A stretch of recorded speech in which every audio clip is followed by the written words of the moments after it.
Welcome, everyone, to episode 4 of the Manage to Win podcast. Our guest today is Zack Schuler of Ninjio. And Zack, welcome. Thanks for having me. Happy to have you. You are the founder and CEO of Ninjio. You guys provide security awareness training to a bunch of different industries. Can you describe what you guys do at Ninjio? Yeah, absolutely. So what you said is true. We're in the security awareness space, and when I tell people in an elevator what I do is I say that we make 3 to 4 minute long animated cartoons that are episodic that teach people how not to get hacked. That's kind of the quick elevator pitch. How Ninjio came about. It was January 15th of 2015. I know this because I was taking notes in Evernote, and went onto YouTube. And I had always had in the back of my mind throughout my technology career that any breach that we ever responded to at my old company was always due to what we called Susie doing something stupid.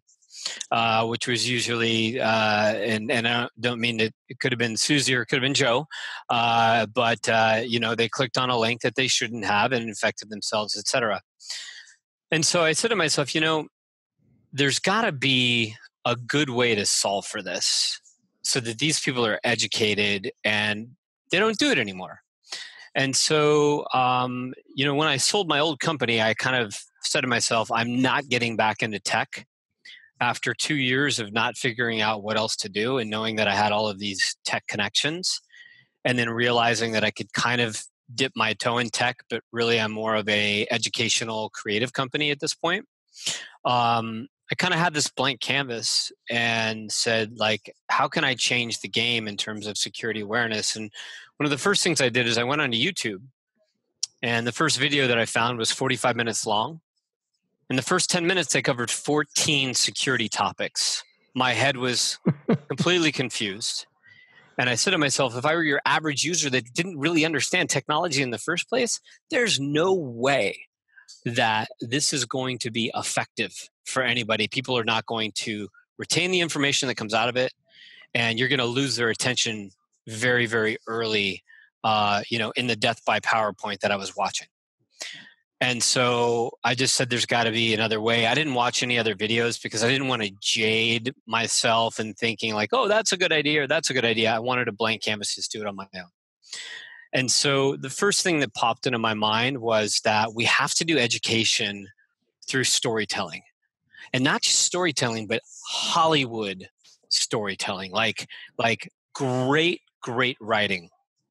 And it just so happened that a good friend of mine, been friends for 23 years. He's a fraternity brother of mine back at Cal State Northridge, a guy by the name of Bill Haynes. Bill's a member of the Writers Guild of America, formerly wrote for Hawaii Five-0, the new one, as well as CSI New York. And between those two series, he has 71 episodes underneath his belt as writer, producer, or both. So I approached Bill with the idea. He and I went out to lunch, and I talked to him about the idea. This is back in 2015.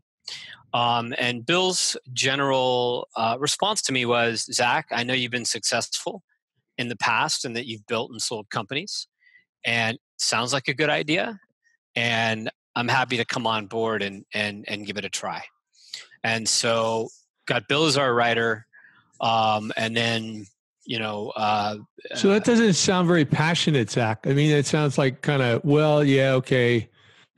I like you. I'll do this. It sounds okay. I mean, was he more passionate than that? Are you kind of holding back, or is?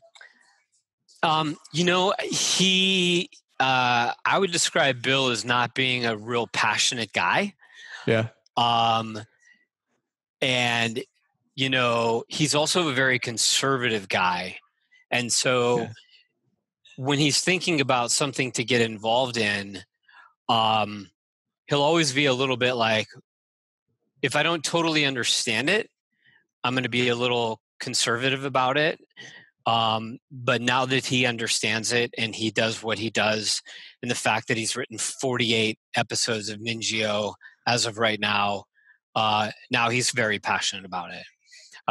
So initially it was like, well, you've done successful things in the past. I'm going to trust you that you know what you're doing and that you know that I can do what I can do. And so that's why he joined the band.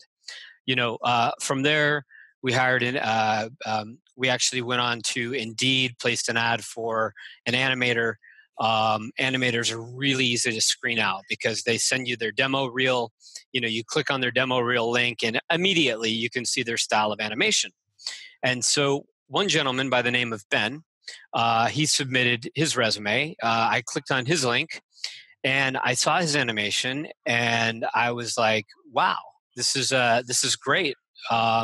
He had kind of a light and what we've now dubbed American anime style to his animation.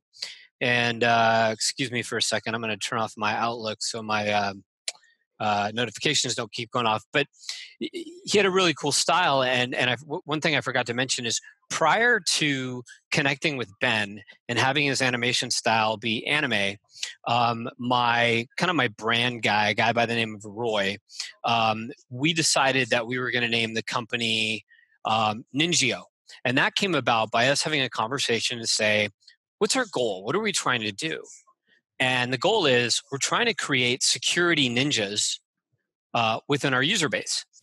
And there's already a company called Security Ninja or something of that nature. And this is at the time where the .io domain was a very popular domain. And I said, wow, what about Ninjio? And the domain would be ninj.io, which would be really cool, very progressive and slick. Went after that domain, turned out that it was owned by a kid who goes to NYU, offered him an amount of money to buy the domain. He rejected it. Offered him more. He rejected it. Offered him an absurd amount of money to buy the domain. He rejected it. Luckily, Ninjio.com was available. Had to pay a pretty penny for that, but I could buy it, and I did. And so started doing that. Found Ben. Company's name Ninjio, based on ninjas. We've got Ben with an anime style. And we're like, wow, this really kind of, not by design, but by luck, it's really kind of like the brand's kind of coming together, right? Ninjas, anime, security, etc. And on January 1st of 2016, we launched our very first episode. And it's just been amazing ever since. Is that an example of the anime style behind you? Yeah. As a matter of fact, Ben did a collage here of season 1 and his favorite characters from season 1. So yeah, that's exactly what that is. I was jumping on your site. You got great free loadable posters. That's right. Yeah. Those are cool. Yeah.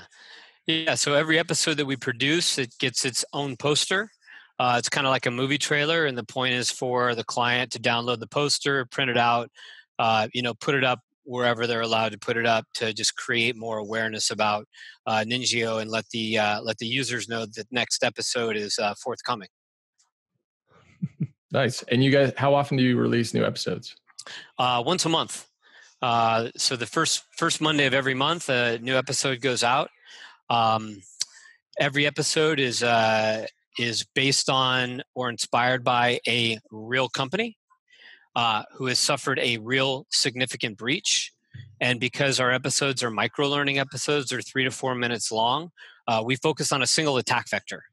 We want one teachable moment for the user so that they can get engaged in the episode, learn the teachable moment, and then when they're faced with that threat on a day-to-day basis, they're able to recall what they've learned and put it into action and, not become a victim to the threat. Cool. Yeah. And, what Ninjio really is about, and I'd never say this to a potential client, but if I were talking to a client and I wanted to be crass, I would say, Mr. Customer, my job is not to protect your organization. My job is to empower and protect your users, your employees, so that in turn, they protect your organization. And the way that we do that is when you see our episodes, we emotionally connect to the end user in the first scene of every episode, and we keep them engaged throughout. We also have a service called Family Youth Rights. So every employee that's on the Ninjio platform has the ability to add up to 5 family members where we collect just the first name and their email address. And the first Monday of every month, we send the family member out our latest episode. And the theory behind that is that the spouse has watched the episode at work, the family has watched the episode at home, they're sitting around the dinner table, and they start talking about a phishing attack. And so our objective is to create a culture of security awareness within the family. Because once that happens, the employee has a paradigm shift that says, yes, Ninjio is being provided by my company, but we want them to view that as an employee benefit. We want them to view that as when the episode comes out, it's a 4-minute break in their workday. And now they are personally invested in security awareness, and they're not doing it. They're not going through the exercises of watching our episodes necessarily to protect their company. They're doing it for their own personal education. Because at the end of the day, ransomware happens at work, it happens at home. Phishing happens at work, it happens at home. Just about every episode that we produce can be applied in the corporate environment or the home environment. And once we have that user connected to us and having an understanding that we are there to protect them, we've got them. How long have you been doing that with the family member piece? We started that in July of 2017. And what's been the response? It's been phenomenal. Yeah. And it's a big selling point. In many cases, it's why clients choose to go with us, because of our holistic approach of protecting the employee at the organization, protecting the organization, and protecting the family. And do you find people abuse that at all, where they put other coworkers on there as family members, or does it even matter? I mean, well, coworkers, they wouldn't need to, because coworkers are going to get our content through the company. But do they put friends on there? Maybe. Do I care? No. Yeah. Right. I'm not trying to monetize, any of this. I'm just trying to make it so that, I mean, we're under attack. The attacks, and we should talk about this, the attacks are getting more sophisticated. The hackers are getting more broad. A lot of them are less sophisticated, but the tool sets that are out there that they have at their disposal that they can buy with mom's credit card for $20 and launch a major attack and break into something. I mean, you could take somebody that knows absolutely nothing about hacking, give them a tool that they can download and launch, and bam, they've infected somebody with malware, somebody with ransomware, or they've harvested credentials, or whatever the case may be, and they really don't know anything. So the landscape is changing, and it's really scary.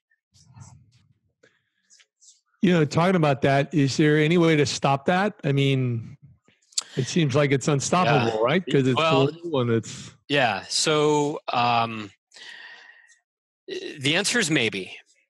And so I had a conversation the day before yesterday, and I'll just say it was with somebody high up in a federal law enforcement agency, and we'll leave it at that.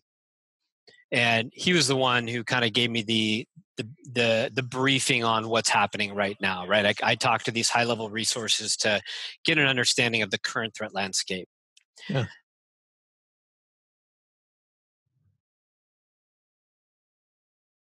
Okay. Looks like there's that delay in it. Yeah. So Zach, that's where you're delaying. Where? Okay.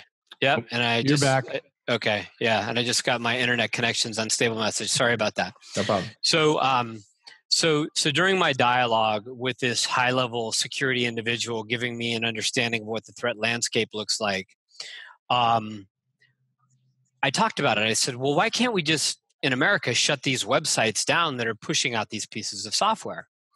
And he said, it's very much like a corner shop that sells drug paraphernalia, right? You can go in and you can buy the paraphernalia to use whatever drug you want.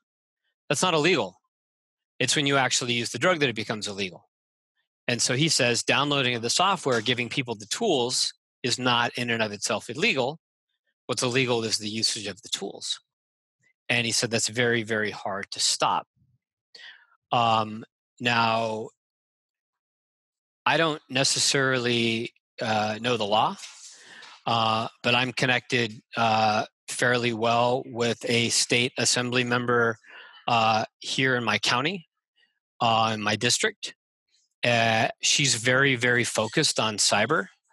And she and I are going to be having a conversation about, can we put together legislation that says, maybe we don't shut these sites down, but maybe because we know that they are ultimately nefarious, that we have ISPs within the state of California block the IP addresses of these sites. Whether or not we'll be able to do that through legislation, I have no idea. But that would be a major way to reduce the number of teenagers downloading software and hacking into companies, right? And that would have a big impact. Does this extend to all of the fake phone calls that I'm getting? And I've heard a number of other people talk about this. Oh, yeah. Yeah. Look, the hacker's traditional method is to send emails and harvest credentials that way. People are getting smarter about that. Technologies are in place to filter some of that stuff out, yet it still gets through. So they've had to get creative.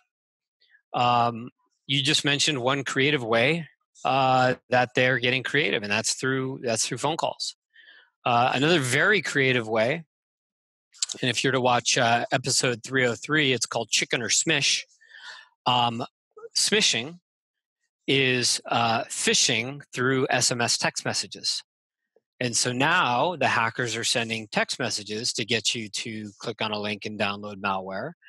And the common user isn't really expecting to have a breach come through a text message. Most of the time, if you get a text message, you trust it. And that's been kind of the normal thought process. Well, they've capitalized on that. So now they're hacking through SMS, they're hacking through telephone calls, trying to harvest credentials and get personal information about you, etc. So it does all kind of play together. Gotcha. Yeah, I was woken up at maybe 2:30 last night by a call from New Jersey or New York, and I double tapped the button, just shut it off. Same thing today. And then I get these robo messages, voicemails. One is about your credit card details, blah, blah, blah. And then another one about, my social security number. It's like, that's right. So many. What about the ones that come in and they're speaking a foreign language like Chinese, and it's really fast and it just comes in? Do you get those? I've gotten some. I don't pick up the phone now unless I recognize the number. Well, let me. I'm gonna plug Google real quick. This is the Pixel. When a suspected spam call comes in, you can now click screen call. And what happens is there's an automated message that gets played to the person on the other line that says, "Hi, I'm so-and-so. I haven't actually listened to the screen, but we're screening the call. Will you please let the caller know who you are and what you would like to discuss?" And it's at that point that they can dictate it. It'll dictate it back on my phone if it's a real call, and then I answer it. But 99% of the time, I see a call coming in from Las Vegas or the East Coast or some area code or number I don't recognize. I hit screen call, and within 2 seconds, the call drops. And so hopefully everybody, every provider will end up putting that into their software. And I think we'll have a lot of less people answering those phones and getting hacked through a telephone call. Do they track it at all? So if they're getting like 10,000 calls from a number that is dropping when the screen goes into effect, then they could identify, someone. Well, yeah, and I think that's how they do it, because when the number comes up, it says potential spam. Yeah. Right. So it's actually advising me. And the way that it's got to be advising me is the fact that it knows that number has come up in a whole bunch of other different places, and they're aggregating it and figuring it out. And that's when I just hit screen call and the call goes away. Yeah. Well, a big problem with the tracking down these people as well, I've heard, is that they can mask the call. So a lot of the numbers that I get come from a 415 area code, which is my hometown and my number. So I think it's, from San Francisco area somewhere, but it's totally masked. It's not, it's he's not there. And it gets even deeper than that. It goes, my cell phone number is first 6 digits are 805-501. And I can't tell you how many calls I get from 805-501 with the last 4 numbers being different. Right. And I look at that and I go, oh, wow, that's somebody like really close to me that's got the exact same, 3 digits on their phone number. And I got to pick this one up. But, you've come to recognize that, no, that's spam as well. So you hit the screen call button and they go away. Yeah. Yeah. What if they accidentally mask your own number? I haven't even thought about that before. They mask my number and they call me. Is that even possible? It is. I would think it would be possible. But if I saw myself calling myself, I'd get pretty worried about that. Right. Probably wouldn't pick up that phone call. That would mess with your mind a little bit. Yeah. Well, Zack, you didn't always, work in this security awareness space. This is something you founded in, was it 2016? Yeah, July of 2015 is when we conceptualized the idea, built out the concept, and we launched our first episode July 1, 2016.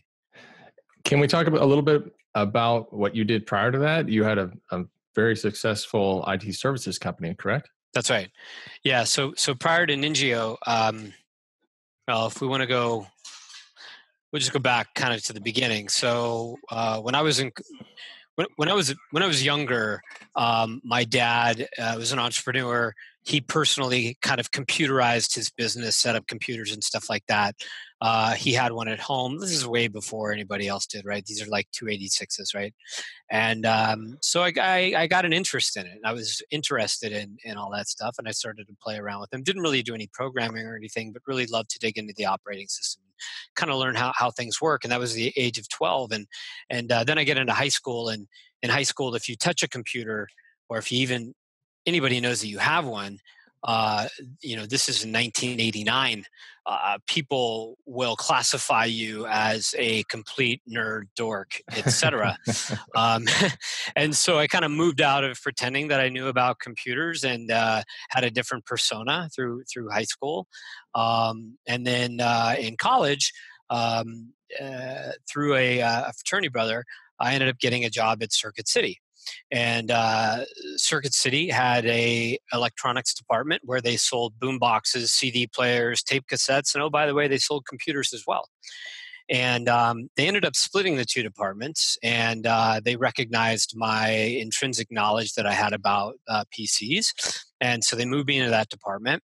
I became, one of the top part-time sales reps. This is while I was going through college. And I would spend a lot of time with each one of my clients, kind of showing them how to use the computer. This is kind of at the dawn of Windows 95 coming out. And I remember one of the favorite ways that I got to demo the PC was, I don't know if you guys remember Microsoft Encarta. That was Yep. David. You would certainly remember that, right? Yeah. CD you put in that's a encyclopedia for a particular year.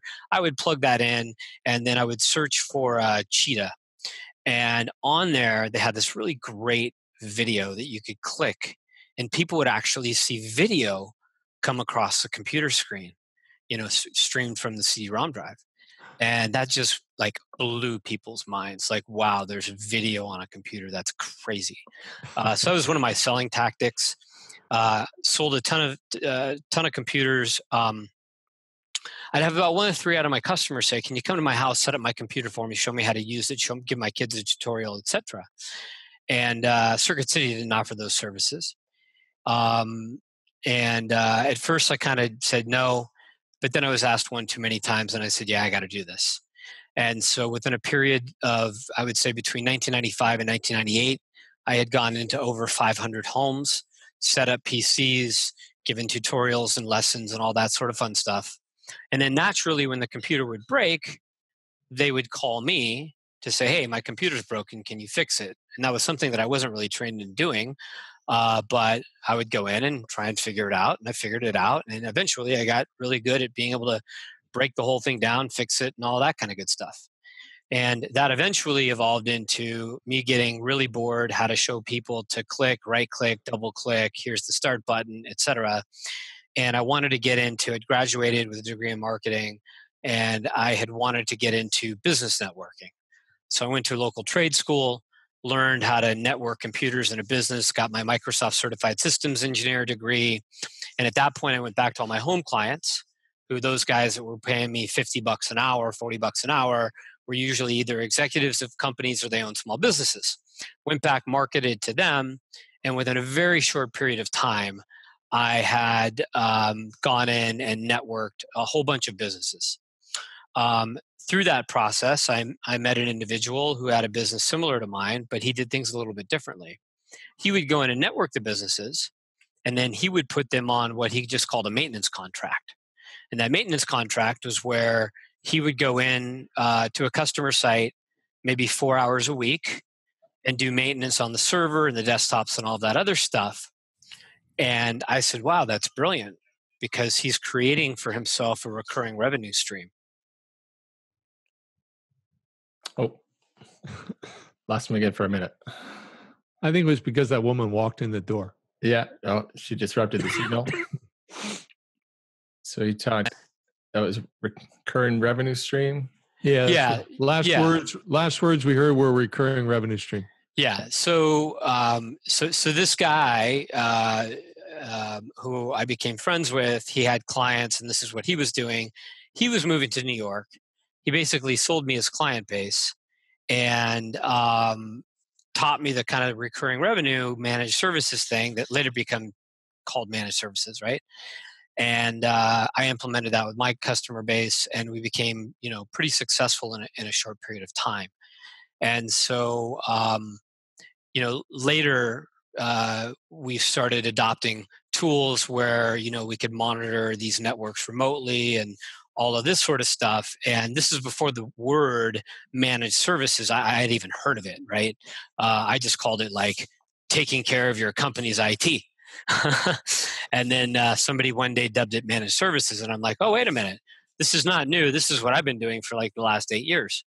And in any event, so that was a company called CalNet Technology Group. From 97 to 2013, we grew from 0 to, I think when I sold the business, we had 86 employees, roughly 19.5 million of annual revenue. Decided in February of 2013 that I wanted out of the business, just kind of burnt out. And so hired an investment banker and hired an M&A attorney. We put it out on the market. And within a very short period of time, we had 8 or 9 letters of intent, LOIs, of people interested in purchasing the company. So that was a fun adventure. October 18th of 2013, that transaction was memorialized. At 1:02 p.m., I saw a very significant amount of money hit my bank account after being up all night negotiating last points with the attorneys. And then I said, you know what? This deserves a double chili cheeseburger with chili fries from my favorite fast food joint. And as soon as that money hit, I hopped in my car after being up all night and had the greasiest meal I had had in a long time, but was fat and happy. But didn't you, when I visited you, I don't know when it was probably late, before 2010. And you were kind of in one of your early offices. Wasn't it like the classical entrepreneurial venture where there was some type of retail store or Chinese food restaurant or whatever down below, and you guys were on the second story? I forget what it was, but you guys, I thought, were just on the second story, weren't you? Yeah, CalNet, we had 2 locations. So our first location was in Northridge, California, in the San Fernando Valley. Yeah. And we had offices up on the second story. Below us was actually a Chinese dental office. That's what it was. They didn't serve food. They just took food out of teeth. I was trying to think. I didn't remember any smell of Chinese food up in the office. Yeah. So that was our office. Eventually, I bought that building because we kept expanding and the owner wanted to sell it. Then we outgrew that office and we moved into, I bought another building probably 4 or 5 miles away to the west. And then we moved into that place where we took the bottom and the top floor. It was a fun ride, but that business is a hard business to be in because when a network goes down and servers are down and people can't work and you've got a 200 user company and everyone's sitting there twiddling their thumbs, that's pretty stressful. And, that took a toll on me. And so I kind of vowed after selling that business that I'd never get into a business where there's going to be emergencies like that. And what's brilliant about Ninjio is that, and this hasn't happened, but if it did happen to where we didn't get a video out on time, I'm not going to have clients busting my door down saying, we need our security awareness video today. The emergencies around here are either non-existent or pretty minor. How did it feel to grow a company from basically yourself to 86 employees and then let it go? Well, I don't think I felt anything during the process because I wasn't really emotionally connected to the process because of how all I did was work and I didn't really think about it. I just thought about, okay, we landed a new account. We're getting busier. I need to hire new people. We got too many people reporting to me. We have too many people reporting to this person. I need to hire a manager. And so throughout that process, I don't think I ever really was proud of myself or had any pride in it. It'd be at company holiday parties. Maybe that was when I could sit back and look at the sheer number of people that were at the party with their spouses and go, wow, that's pretty cool. I've created, 86 jobs and I've been able to feed 86 families. And that felt really good. In all honesty, letting it go did not impact me like one might think that it would because of my mental state at the time and really kind of how burnt out I was on the business. And so letting it go was definitely a very happy moment for me. I felt like I let it go in the right way, where my right-hand man ended up becoming president of the organization. The private equity firm that bought us made a bunch of, suggestions, or told us that, hey, we're just going to let this company do its thing and continue to grow and really not make any changes. Unfortunately, that wasn't completely accurate, right? They had, the company was bought with a lot of debt. And so they had to produce bottom line numbers. And when that wasn't happening, it wasn't real pleasant for the company. But at that point, it wasn't really under my control anymore. So letting it go was it was a good feeling. It was like an 800-pound. It was more like actually like an 800,000-pound gorilla that was lifted off my shoulders. So, wow, yeah. Well, let's see. In the last podcast episode we did, you talked about a woman who was scammed by a real estate scam. Yeah. Did you ever find out what happened there and how much? I did. Yeah. So the same resource that I mentioned that I talked to a couple of days ago, he and I have been friends for a while. And we were at lunch back in November of 2016. And he was talking about business email compromise, which is a massive issue right now, and it's growing in the cybersecurity world. And he was talking about it specifically as it relates to real estate and wire transfers and that sort of stuff.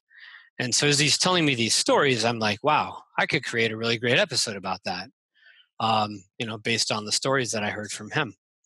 And so we did that, and the episode came out so well that I just said, you know what, we're going to turn this into a PSA, and we're going to put it up on YouTube. We're going to give it to law enforcement agencies that talk to escrow companies and all that sort of stuff. We're going to let them show it. Had one picture of my friend at the MGM Hotel in front of a massive conference where somebody took a picture of him on stage with my video in the background with this thousands of people in the audience. That was really neat. But to get to your question, I'm sorry I do what I do to get to the question. Yes, we had there was a woman who wrote into this law enforcement agency and said, had it not been for the Ninjio video that I watched earlier this week, I was about to make a wire transfer to a fraudulent account in the amount of $135,000. And because she picked up the phone to verify the transfer and make sure that it was legitimate and make sure that the routing number and the bank account number and all that stuff was correct and it was going to the correct bank, because of her action doing that, she saved herself $135,000, which is what we taught in that episode. And it's those moments where you feel really good. Like, man, I'm doing something. We're doing something that's really, really helping people out. And I love that. Yesterday, I got a client who wrote into one of our reps and said, before Ninjio, about 60% of our users would click on simulated phishing attacks. And we've been with you guys for about 4 months now. And our simulated phishing attacks click rate are now in the single digits. And that's when you're like, that's pretty cool, right? Like what we're doing is actually working. And it's a good feeling. Yeah, that sounds great. That's incredible to have such an impact. That's exactly what everybody wants from their work. Yeah, exactly. To run a fun company, hire people, support families, and with the mission of protecting individuals from cyber threats so that they can protect their companies and their families. And we're now doing this globally. We have, who will be, I think, our largest client or second largest client will be based out of the UK. And, we've got clients in Vietnam and Thailand and Africa and, all over Europe and South America. And mainly these are large organizations that have, different locations in all of these different areas. So we're now subtitling in, I don't know, maybe 12 to 15 different languages as part of our solution. Wow. Yeah. And speaking about, leading the company and creating Ninjio and managing it, we definitely wanted to talk to you about your leadership style and are you kind of a hands-on kind of guy or do you step back and let people do their thing? Yeah, I let people do their thing. My mentor for a long time was my Vistage chair. I was part of this Vistage organization.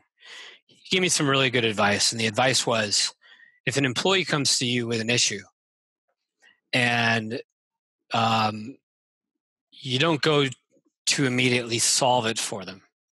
You ask them, okay, I understand your issue. What's your suggestion in how you would solve it? And if they come back and they have 85% of that answer correct, rather than giving them the extra 15%, because now it becomes my solution that I've given to them, if they've got 85% of it right, I say go. Because now they've come up with their own solution and they own it. And it's just a great way to empower people. When I was at CalNet and first getting started, I was scared to hire people. I was threatened to hire people who were smarter than I was, which was hard to do because I'm not very smart. So, my first few hires, they were smart. I guess they were smart guys, but, when it came to like hiring sales and marketing people and stuff like that, like I wanted to be the guy that kind of ran the show. I've quickly learned now that every manager that I bring on board has to have skill sets that trump mine by a factor of 10. And in this case, there's no ability for me to be micromanaging or hands-on with these people because they're so intelligent that I can cast the vision. I can tell them where we need to go. I can give them, when they ask, the tools that they need to get to where they need to go. But at the end of the day, I just let them go. Our animation department is a perfect example. We got 3 guys. We have a guy named Dave who leads it. I just let him go.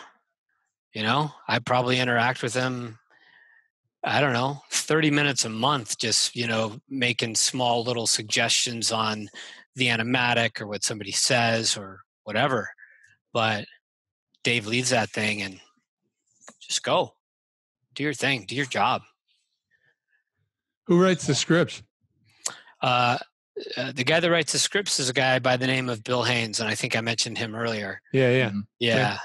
He's that's great. He's still in. Former Hollywood writer, actually a minority partner in the business, and I did that on purpose because I didn't want him leaving. I want him to make sure the business is successful. So, yeah, he's written. Let's see, we've been doing this now for 3 years plus. We've got 3 episodes done for 2019, so that's 36, 39. We have another 12 episodes that are on compliance, so 49. So we've got 52 episodes now, in the library, and he's written every single one of them. Wow, congratulations. Yeah, thanks. That must take a lot of humility as a leader to bring in people who know more than you and to trust them. I can definitely speak for myself that the few times that I've been managing people that I can definitely tell are completely on the ball and better at me at some things. I feel a little ping to my ego, my self-esteem, and I have to suppress that and say, I've shoved that to the side and say, okay, this person is working with me. They're helping me. They're my team member. I'm not like, I need to put this on the shelf and let them do the things that they're great at. Right. Yeah, I know that feeling. I've had that feeling. But at the end of the day, the greatest companies in the world are run by CEOs that hire people that are smarter than they are. And, my IQ is probably pretty low. My EQ, my emotional quotient, I think is relatively high. And I feel like I have a pretty strong ability in an interview process to assess character and assess loyalty and assess some of those characteristics that you're really looking for in an employee. And I feel like I'm pretty good at that part. And then, after that, it's just, hey, does the resume work out? And from what I hear, do I understand it and agree with it, though I don't know how to execute any of what they're talking about. But that's what you got to do.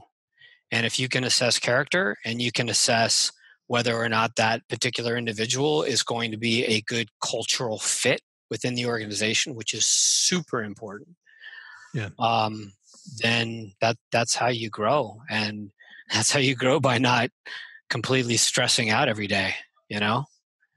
My people they work and they handle their stuff, and it's very rare that they miss something or I got to get involved in an issue or whatever. They're empowered and they just go.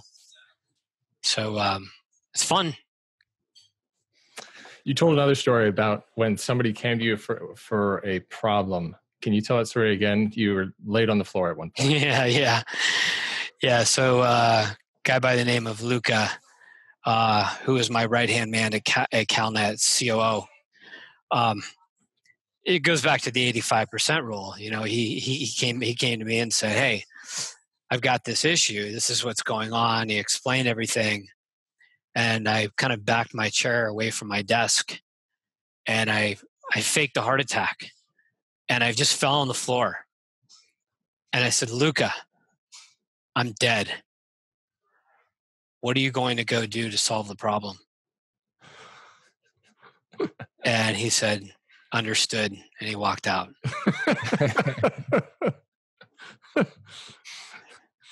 So that was a good time. That's awesome. Yeah. I haven't used that here yet, but we're in a pretty open environment. So I think a lot of people just heard that story. So there you go. Might not work a second time.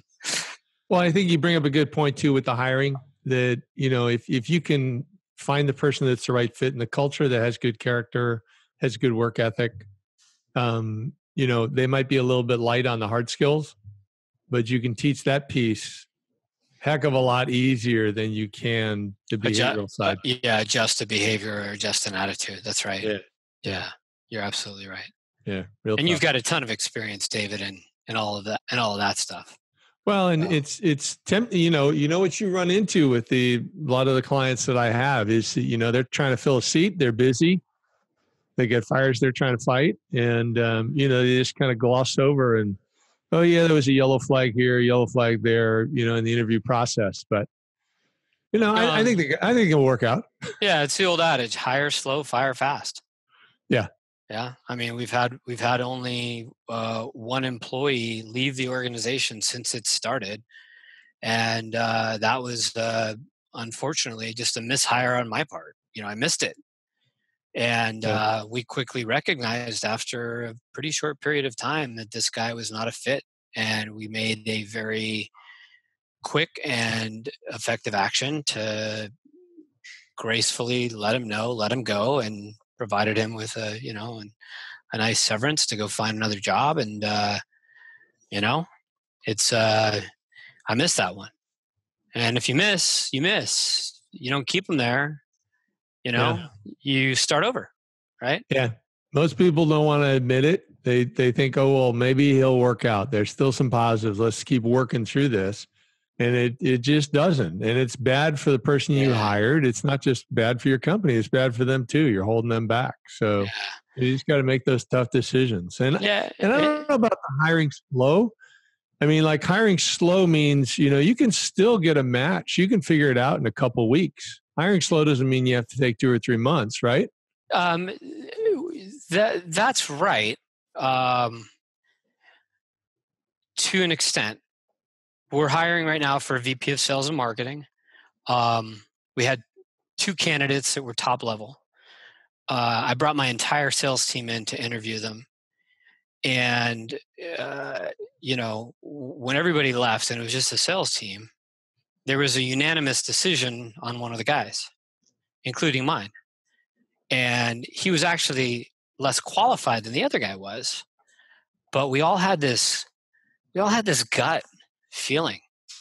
And so much of hiring, really for me, I get a gut feeling in the first 30 seconds of being in somebody's presence. And luckily I think my team has that. They have that same gift. And so second guy, great guy, but then you ask yourself, is there somebody better? Do you have to make this decision right now? And we made the determination, great guy, has all the skills. We love the guy, lacking a little bit on the marketing side, which is important, which is what we need. And so the decision was made, like, he's got a job. Let's put him on pause. We'll know, we'll tell him he's on pause, and let's go to market and see what else we can bring in. And maybe we find something better. And so you might find somebody that you really think is the right fit, but I'd much rather have interviewed 10 people, rejected 9 of them, and then honed in on that one guy and said, yeah, that guy's the right fit. And I know it because I've seen 9 people that are the wrong fit. So I do believe in taking your time and making sure you've got the right guy or gal on board. Yeah, I think you need to take the time. And, one thing I'm seeing work really well with my client, Zack, is really doing a test drive. So whether it's simply throwing out scenarios that are very open-ended and really test how they think, or actually having them do some actual work to see how they do the work, how they communicate with others, whether they do it on time, the whole deal. Do you do any of that? We do. Yeah. In fact, in hiring the VP of Sales and Marketing, with both of the candidates that have come in so far, I told them that I needed them to document their 90-day plan, what they're going to do here in the first 90 days. And I need them to present that to my sales team, just to see how well that lines up. Because at the end of the day, when I ask them to do that, they need to do research on our organization. They need to research our competitors. They need to understand the market. And the more that I know that they've done that as part of their exercise, the more comfortable I feel about that individual being invested in really wanting the job. And I think that's great advice, is give them homework, and not just something that's like simple to do, something that's going to take a little bit of time, because 2 things happen. The first is if they present the homework and they're on point in their presentation, they've got a good chance, right? Now the second part, and maybe even the biggest part, is if you watch them put the effort in and you look at the output of the effort and it's of quality, maybe it's not even correct, right? But they've put all of this effort in, that they really want the job because they're working for free, and putting effort in to show us something that's meaningful. And that's a big way that I evaluate character. Yeah. Yeah, it definitely works. I've got an MSP in New York City. And what they do is once a person makes it past a couple interviews, and I interview them before they hire, they do our talent assessment like your team did, then they actually pay them to come in as a freelance contractor, whatever, and for a day, work on tickets with someone, overseeing them, see how they do it, the whole deal. So it's a full-on test drive. They make certain they give them some tickets that are impossible to solve on their own. Yeah. They do that. They kind of run them through the paces. They pay them, as a contractor, but it's cheap insurance. Yeah, it's a great idea. At CalNet, we'd go through the interview process, and the last part of the interview was a lab. We'd give them a sheet of paper. We'd give them 2 computers. We'd give them all the disks and operating systems they need. They'd go into the lab. This is unpaid, by the way. And they would have to build at that time, like a Windows 2003 server with Microsoft Exchange. They'd have to, build whatever the operating system was on the desktop at that time. They'd have to join it to the domain. They'd have to actually get email flowing. And so we had this lab that would take 8 hours. And, 8 hours. 8 hours. And we gave them the whole instruction. And again, this goes back to character. If somebody's willing to come in for free and go through this 8-hour lab of building this environment, then that says a lot about them. And then we would come in, we would grade the lab, and that's how we would classify. We had 5 levels of engineer. That's how we would classify kind of what their skill set was, right?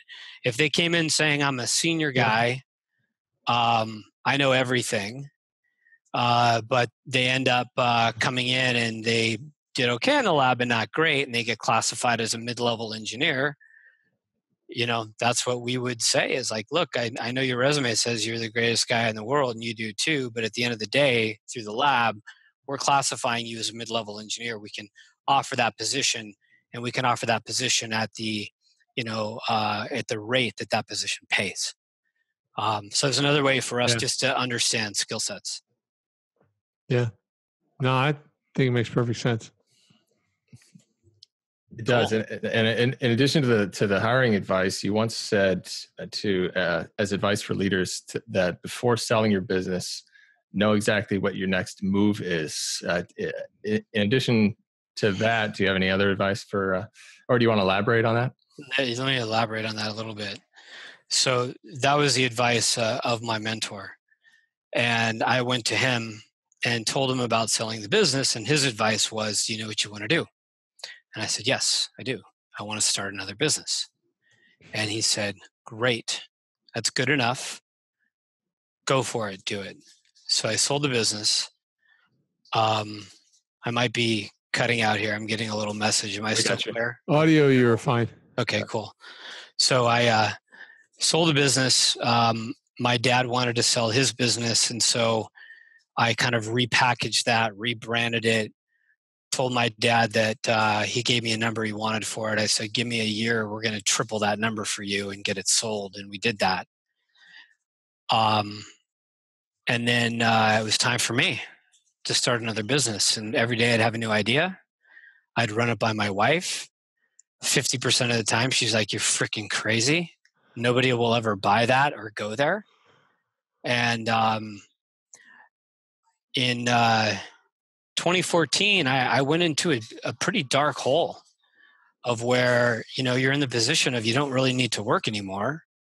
So you get up in the morning, there's nothing on your calendar, so it doesn't matter what time you get up, and I would sit in front of the computer looking at my investments, constantly hitting refresh to see, how the stock market was doing in 5-minute increments.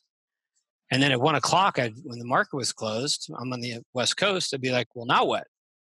And I would say for a good year, that was the hardest year that I've had ever. Had no purpose, didn't have a idea or a good idea for the next business. I did join another business for a short period of time as the chief strategy officer. Unfortunately, the CEO was a young guy, very ambitious. But his method of management was he would go home, he would read a business book, and the next day he would come in, and whatever that business book told him to do, that's what we would do. And the next night he'd go home and he'd read another business book, and he'd come in the next day and he would say, hey guys, this is what we're doing. I just read this, and so now we're going to do this. And after that happened about 15 or 16 times, I'm like, I got to get out of here. That's really when the dark hole set in for me. And then, by God's grace, I found, I found Ninjio, or it found me, just one day, like, how do I solve this problem? And going on to YouTube and seeing like, well, that's not the way to solve it. And then, just sitting down with a blank canvas and writing out all my ideas of this is how you solve this problem. And then we put it in action. So, yeah. So let me answer your question. I keep going off on these long tangents. No problem. Knowing what you want to do before you sell your business is crucial. And it's not start another business. It is start another business in this industry that you've done research on, that you know that you can execute on, and you have a plan for, so that you know exactly the day that the transaction is done, chances are you're on a contractual agreement for some period of time afterward, for either some limited amount of hours like I was, but immediately you can go into execution of the next business idea. That is so critical before selling the business, especially when you're in your 30s. Now, if you're in your 60s, and you're ready to let go, and you just know, I want to sell my business and I want to go play golf every day at my country club and hang out with my friends and spend time with my wife who doesn't work and walk my dog 4 miles a day. And that might be enough. But when you're a young guy and you're selling the business and you're a type A personality, you got to know exactly what you want to do next. At least that's my opinion. Do you think someday that'll happen with Ninjio for you? Yeah, it will. It will. And so that's why I'm so busy with Ninjio. I don't have any other business ideas right now. I love what I'm doing. I can't wait to get to work in the morning. I work many times until 10 or 11 p.m. I take calls at 11 p.m. with people on the other side of the world where they're just waking up. And so, selling this business is really kind of at this point a thought that, one day businesses do one of two things. They go out of business, they get sold, right? So I'm gonna be on the get sold side of that equation. But hopefully it will be substantially larger, worth a lot more, and be acquired by somebody who can really take it to the next level. But I'm not even thinking about that right now. Well, with winning the Gartner Customer Choice Award for computer-based training in 2018, sounds like you're on the right track. I think we are. Yeah. And the deeper you dig into the Gartner peer insights about Ninjio, you'll find that we have a 99% willingness to recommend. From every review, we have a 5 out of 5 on our content. We are the highest rated content first company within the Gartner peer insights. And, we're going up against companies that are $100 million in revenue. And you put us side by side. Our biggest competitor, you put us side by side in the Gartner Peer Insights, which is a really cool platform. There's 16 categories. We beat them in 14 of those categories. We tie them in 1, and they beat us in 1. And they're a $100 million business, and we're like this little, tiny little, what I still consider to be a little baby startup. So it's cool. Fun. Yeah. I like it. That's great. Thanks so much for being on the podcast with us today, Zack. How can people get in touch with you, your website, maybe Twitter, social media? If they want to get in touch with Ninjio, try it out. So I would say, if you want to get in touch with me because you got business questions, you're not really interested in Ninjio and what we do, but maybe just general like, hey, how did you handle this? Or what did you do here? And I'm in this situation, connect with me on LinkedIn.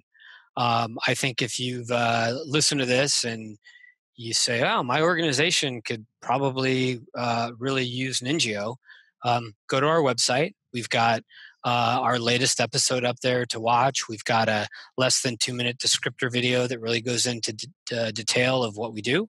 And then we've got a little button that says speak with an expert. Click on that, fill out the form. And then the appropriate rep will be in contact with you. And Ninjio.com, Ninjio.com. That's correct. Awesome. Thanks so much for being on the podcast with us today, Zack. You bet. Thanks, Jeff. Thanks, David. Hey, thanks, Zack. Always good to be with you. All right. Thank you so much. Appreciate it. All right.